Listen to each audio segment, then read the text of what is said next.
Bonjour chers amis jardiniers. Vous pensez que le froid de l'hiver a éliminé tous vos problèmes de mildiou? Détrompez-vous. En ce moment même, pendant que vous êtes bien au chaud, un ennemi silencieux prépare sa revanche pour l'été prochain. Il hiberne, confortablement installé dans votre serre. Chaque année, c'est la même histoire. Vous vous battez sans relâche contre le mildiou qui dévaste vos belles tomates. Mais que diriez-vous si je vous disais que la bataille décisive ne se joue pas en été, sous un soleil de plomb, mais maintenant, en plein mois de décembre? Aujourd'hui, je vais vous révéler une méthode simple, presque secrète, pour traiter votre serre en décembre. C'est une action qui va non seulement sauver vos tomates l'été prochain, mais qui pourrait bien éradiquer le problème pour de bon. Restez avec moi, car ce que vous allez apprendre va changer votre façon de voir le jardinage d'hiver. Avant de plonger dans l'action, comprenons bien notre adversaire. Le mildiou de la tomate, dont le nom scientifique est Phytophthora infestans, n'est pas une simple maladie. C'est un micro-organisme incroyablement résistant et rusé. Il ne meurt pas avec les premières gelées. Au contraire, il entre dans une sorte de sommeil stratégique. Il survit sous forme de spores, appelées oospores, qui sont de véritables capsules de survie. Où se cache-t-elle? Partout. Dans les débris de plantes que vous avez peut-être oubliés, dans les premiers centimètres du sol, et même dans les moindres fissures de la structure de votre serre, que ce soit du bois, du métal ou du plastique. Votre serre, qui protège vos plantes du froid, devient involontairement un hôtel 5 étoiles pour ces spores. Elle leur offre un abri parfait contre les rigueurs de l'hiver, leur permettant d'attendre patiemment le retour de la chaleur et de l'humidité pour lancer leur attaque. C'est pourquoi la lutte estivale est souvent une cause perdue. Nous combattons les symptômes, alors que la source du problème a passé un hiver tranquille juste sous notre nez. Alors, pourquoi agir spécifiquement en décembre? C'est une question de stratégie pure. En décembre, l'ennemi est à son point le plus vulnérable. Les spores sont en dormance, inactives. Elles ne se multiplient pas. Elles ne se propagent pas. Elles attendent. C'est le moment parfait pour une frappe préventive massive. Agir maintenant, c'est comme surprendre une armée pendant son sommeil. En été, lorsque la maladie est visible, c'est déjà trop tard. Le mildiou est alors en pleine phase de reproduction explosive. Chaque tache sur une feuille libère des milliers de nouvelles spores qui se propagent à une vitesse fulgurante grâce au vent et à l'eau. Pulvériser des traitements à ce moment-là, c'est comme essayer d'éteindre un incendie de forêt avec un verre d'eau. Vous pouvez ralentir la progression, mais rarement l'arrêter complètement. En décembre, nous ne combattons pas un incendie. Nous éliminons les allumettes avant même que quelqu'un puisse penser à les craquer. C'est une approche proactive plutôt que réactive. C'est la différence entre guérir une maladie et la prévenir totalement. C'est la clé pour briser le cycle infernal du mildiou, année après année. Parlons maintenant de la plus grande erreur que commettent la majorité des jardiniers, même les plus expérimentés. C'est une erreur de calendrier. La plupart des gens pensent au grand nettoyage de la serre au printemps. Cela semble logique, n'est-ce pas? On se prépare pour la nouvelle saison, on a plein d'énergie. Mais c'est une erreur stratégique fatale dans la lutte contre le mildiou. Attendre le printemps pour nettoyer, c'est donner à l'ennemi tout l'hiver pour se reposer et se fortifier.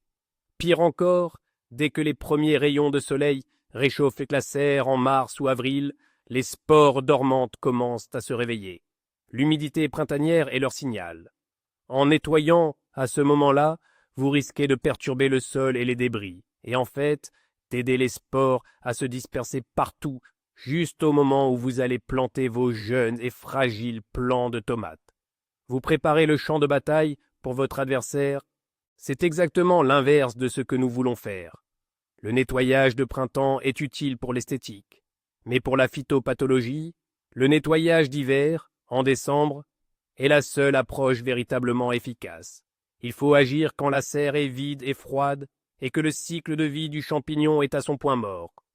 La toute première étape de notre opération commando de décembre est le grand nettoyage. Et quand je dis grand, je pèse mes mots. Votre mission, si vous l'acceptez, est d'éliminer absolument toute matière végétale résiduelle de la serre. Je ne parle pas seulement des pieds de tomates morts, je parle de tout.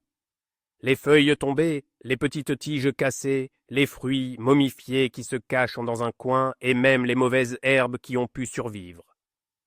Chaque fragment de plante est un refuge potentiel, une cachette pour les spores.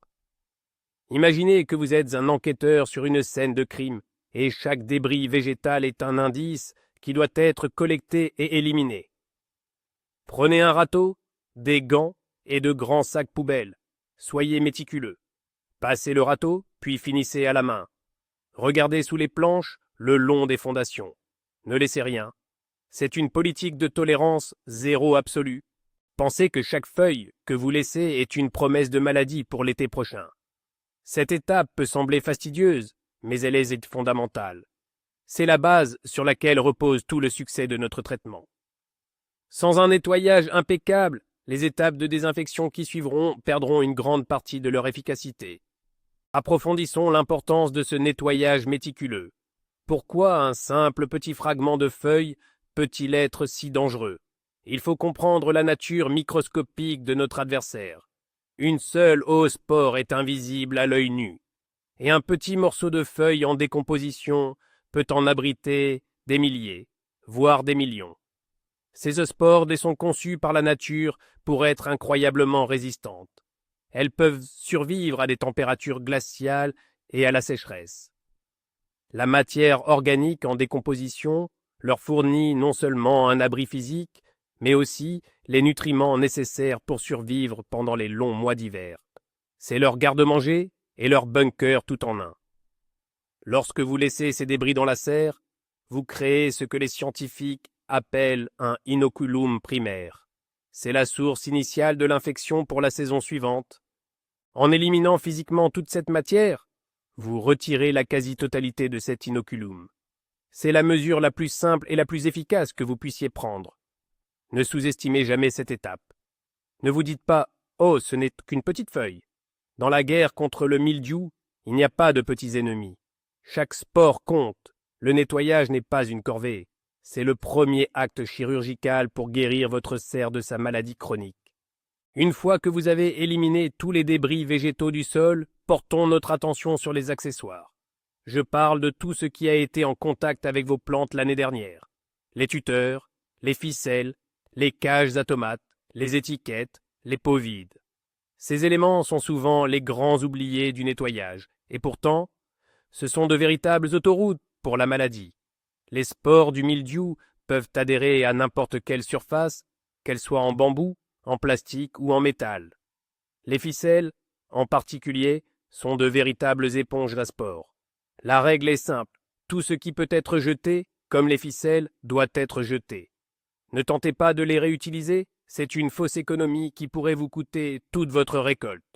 Pour les éléments réutilisables, comme les tuteurs en métal ou en plastique et les cages, ils doivent être désinfectés avec le plus grand soin.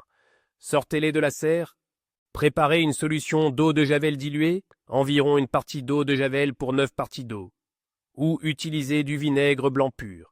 Frottez-les vigoureusement avec une brosse en insistant sur les recoins. Rincez-les ensuite abondamment à l'eau claire et laissez-les sécher complètement à l'air libre, de préférence au soleil si possible, même un soleil d'hiver. Cette étape garantit que vous ne réintroduirez pas la maladie vous-même au printemps du prochain. Maintenant que le sol est nu et que les accessoires sont sortis, il est temps de s'attaquer au squelette de la serre lui-même. Les parois, qu'elles soient en verre, en polycarbonate ou en plastique, ainsi que toute la structure portante, sont des surfaces où les spores peuvent se cacher. La poussière, la terre, les éclaboussures de sève séchée, tout cela peut contenir des spores de mildiou. C'est l'ennemi invisible. Vous ne le voyez pas, mais il est là, attendant son heure. L'objectif de cette deuxième grande étape est de laver intégralement l'intérieur de la serre. C'est un peu comme faire le ménage de printemps de votre maison, mais avec un enjeu bien plus important. Il ne s'agit pas seulement de propreté, il s'agit d'aseptisation. Chaque centimètre carré de paroi, chaque jointure du toit, chaque profilé de la structure doit être lavé. C'est un travail qui demande de l'huile de coude, mais qui est absolument essentiel. Un simple rinçage au jet d'eau ne suffit pas. Il faut une action mécanique, un frottement, pour déloger la saleté et les micro-organismes qui s'y accrochent. Pensez à votre serre comme à une chambre d'hôpital avant une opération chirurgicale. Elle doit être stérile. C'est la seule façon de garantir que les nouveaux patients, vos futurs plants de tomates, arriveront dans un environnement sain et sans danger.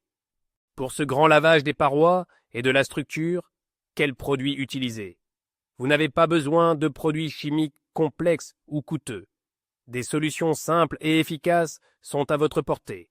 L'une des meilleures options est le savon noir.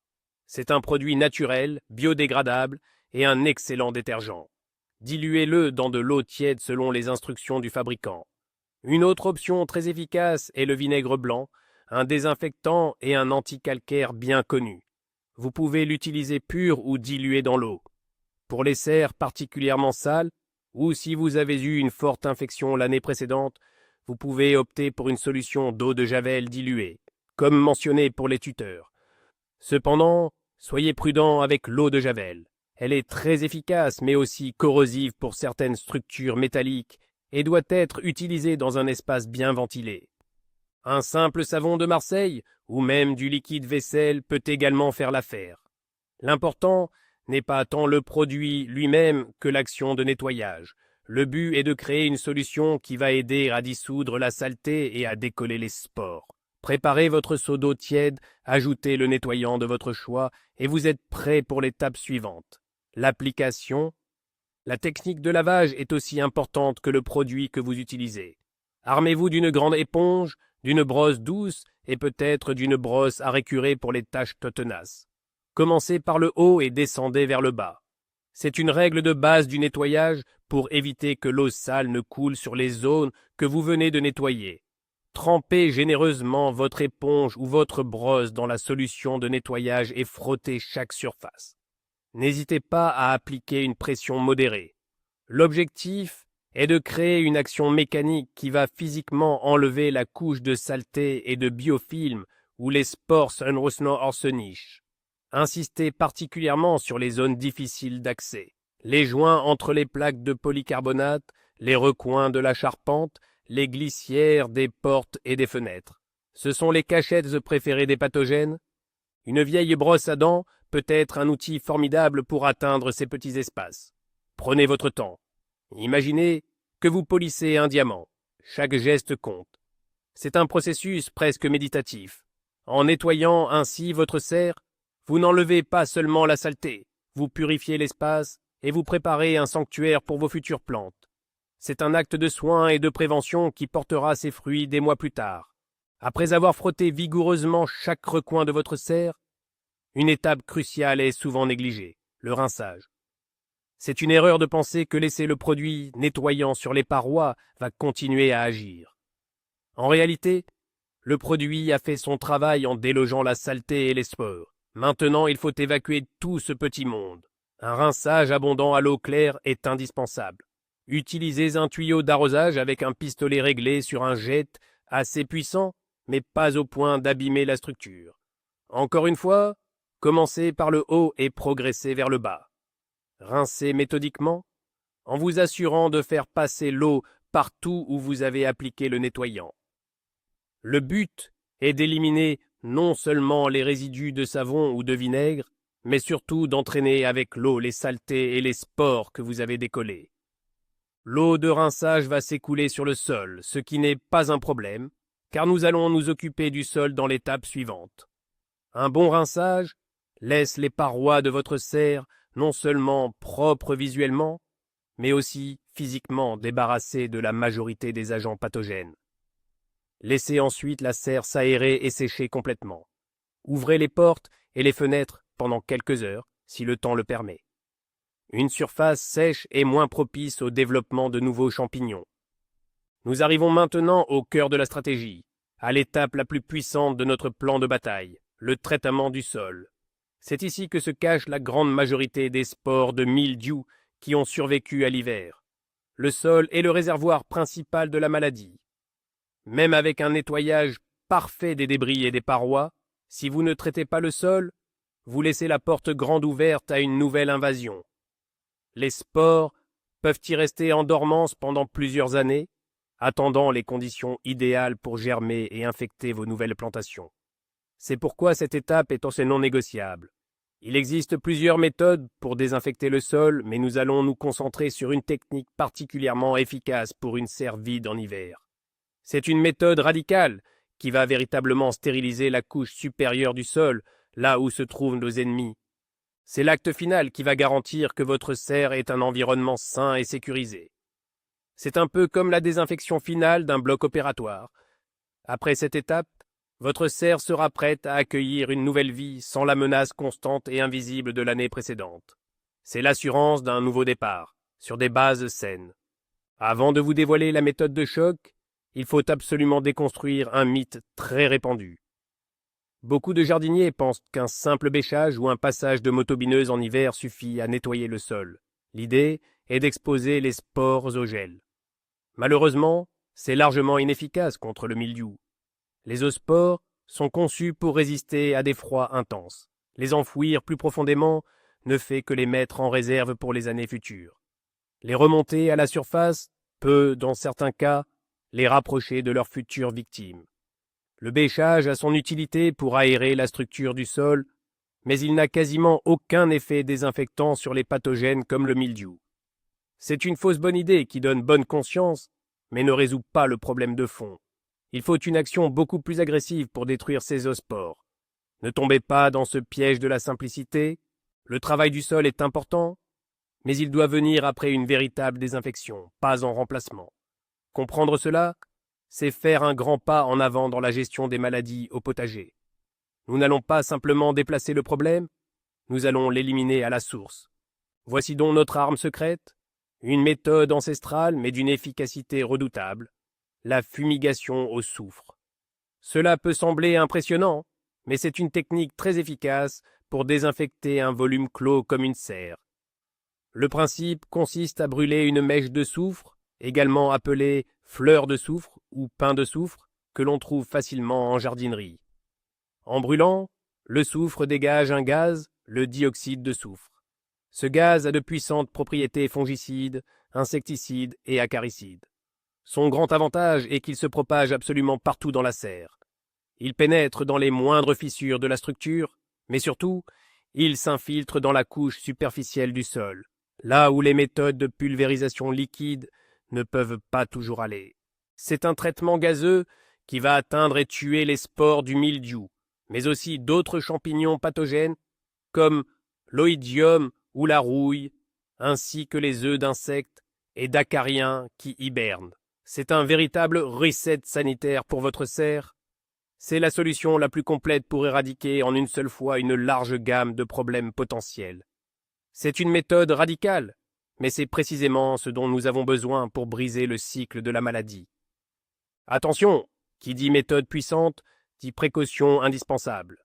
Le dioxyde de soufre est un gaz toxique par inhalation pour les humains et les animaux. Il ne faut donc jamais, au grand jamais, utiliser cette méthode à la légère. La sécurité est la priorité absolue. Avant de commencer, vous devez vous équiper. Un masque de protection respiratoire adapté au gaz, type FFP3 avec cartouche pour gaz acide, ainsi que des lunettes de protection étanches, sont obligatoires. Assurez-vous que la serre est complètement vide de toute plante vivante que vous souhaiteriez conserver, car le gaz tue toute vie végétale. Assurez-vous également que personne, ni enfant, ni animal domestique, ne pourra approcher de la serre pendant et après le traitement. L'étape la plus importante est le colmatage. Vous devez rendre votre serre aussi hermétique que possible. Bouchez toutes les aérations, les fentes sous la porte, les petites ouvertures. Utilisez du ruban adhésif large, des vieux chiffons, tout ce qui peut empêcher le gaz de s'échapper. L'efficacité du traitement dépend directement de la concentration de gaz que vous arriverez à maintenir. Une serre bien colmatée est la garantie d'une désinfection réussie et sécurisée pour l'environnement extérieur. Expliquons un peu plus en détail le mécanisme d'action du soufre. Lorsque la mèche de soufre brûle, elle combine le soufre, S avec l'oxygène, O2, de l'air pour former du dioxyde de soufre, SO2. C'est ce gaz qui est le véritable agent actif. Le dioxyde de soufre est un puissant agent réducteur. Lorsqu'il entre en contact avec les cellules vivantes des champignons, comme les spores du mildiou, il perturbe leur processus métabolique essentiel. Il bloque leur respiration cellulaire, ce qui les tue efficacement. c'est une action chimique directe et radicale. L'avantage du traitement gazeux est sa capacité de pénétration. Contrairement à un liquide pulvérisé qui reste en surface, le gaz se diffuse et remplit tout le volume disponible. Il va donc atteindre les spores cachés sur la face inférieure des profilés de la charpente, dans les joints, et surtout, il va pénétrer les premiers centimètres du sol, là où le danger est le plus grand. C'est une méthode globale qui ne laisse aucune chance aux pathogènes. C'est la raison pour laquelle cette technique, bien qu'ancienne, reste l'une des plus performantes pour une désinfection en profondeur d'un espace confiné comme une serre de jardin. Passons maintenant à la procédure elle-même. La quantité de soufre à utiliser dépend du volume de votre serre.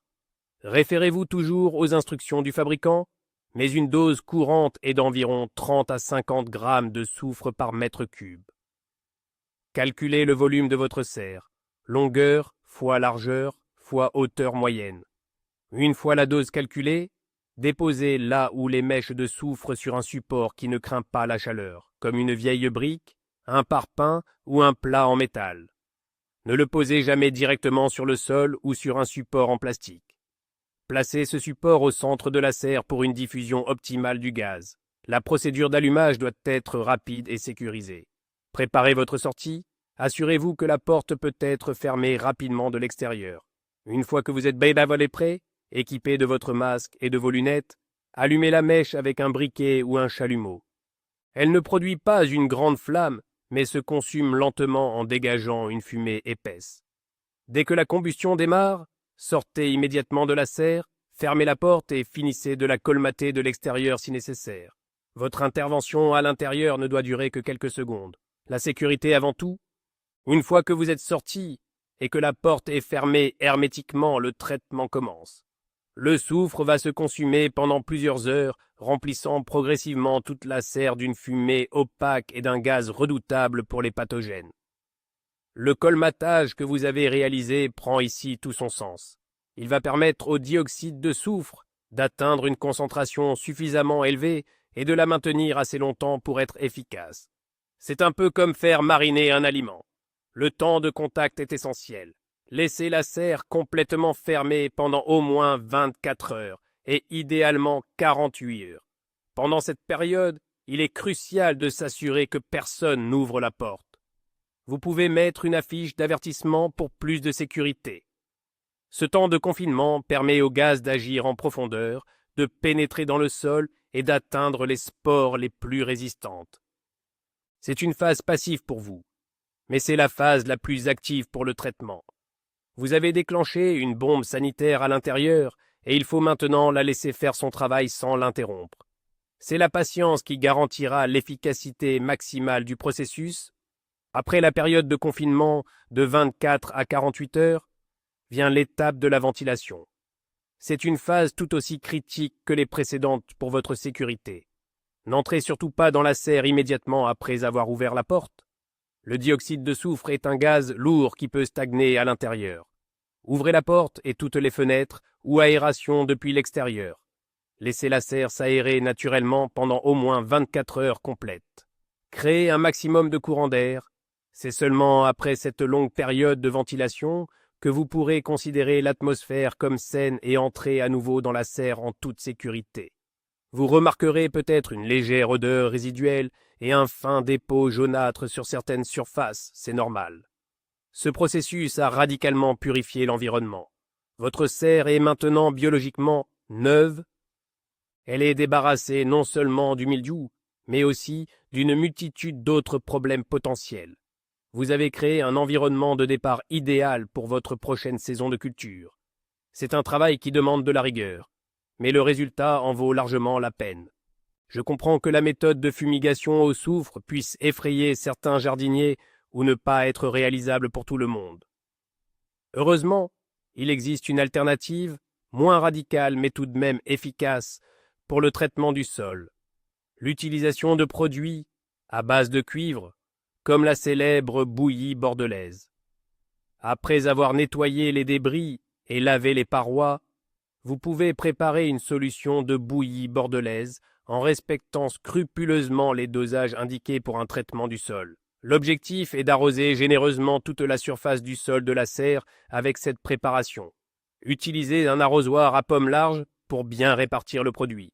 Le cuivre a des propriétés fongicides reconnues et va aider à détruire une partie des spores présentes dans la couche supérieure du sol. Cette méthode est moins pénétrante qu'un gaz. Son efficacité dépendra donc de la qualité de votre arrosage. Il faut que le sol soit bien imbibé. C'est une bonne option pour ceux qui ont une serre adossée à la maison ou qui ne souhaitent pas manipuler de fumigène.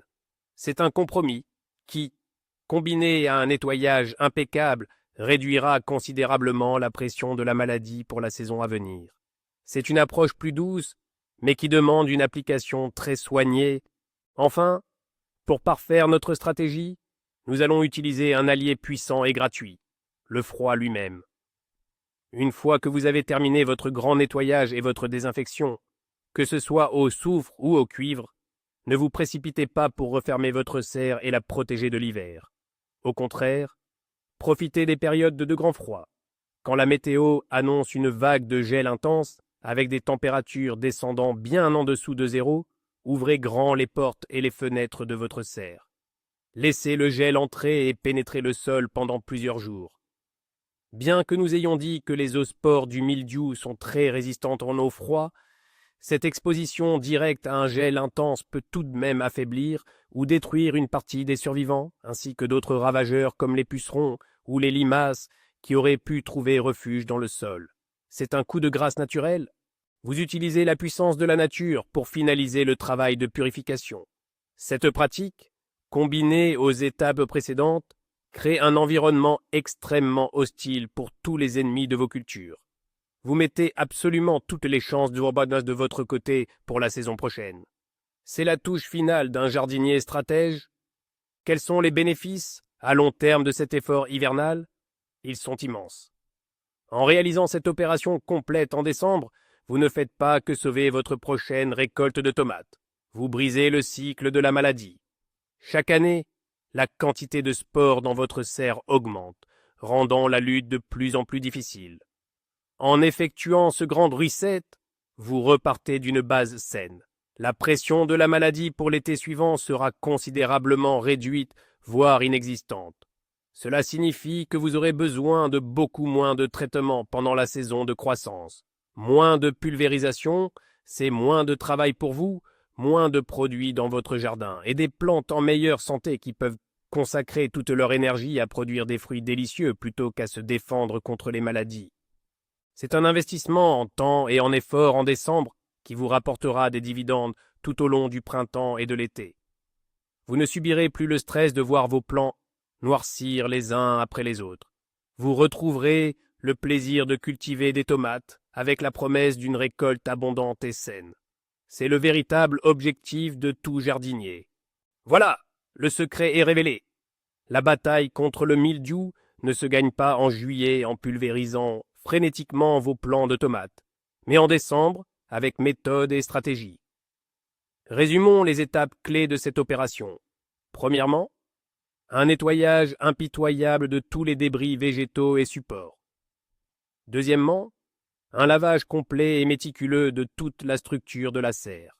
Et troisièmement, le coup de grâce, une désinfection en profondeur du sol, de préférence avec une fumigation au soufre pour une efficacité maximale ou un traitement au cuivre comme alternative. Finalisez le tout en laissant le gel faire son travail. Cet investissement d'une journée en hiver vous évitera des semaines de lutte et de déception en été. C'est la différence entre être un jardinier qui subit les problèmes et un jardinier qui les anticipe. Merci infiniment d'avoir regardé cette vidéo jusqu'au bout. J'espère que cette méthode changera votre façon de préparer votre serre. Alors, ma question pour vous est, quelle est votre plus grande difficulté avec le mildiou chaque année? Et avez-vous déjà tenté un traitement d'hiver? Partagez votre expérience et vos questions dans les commentaires ci-dessous. J'ai hâte de vous lire.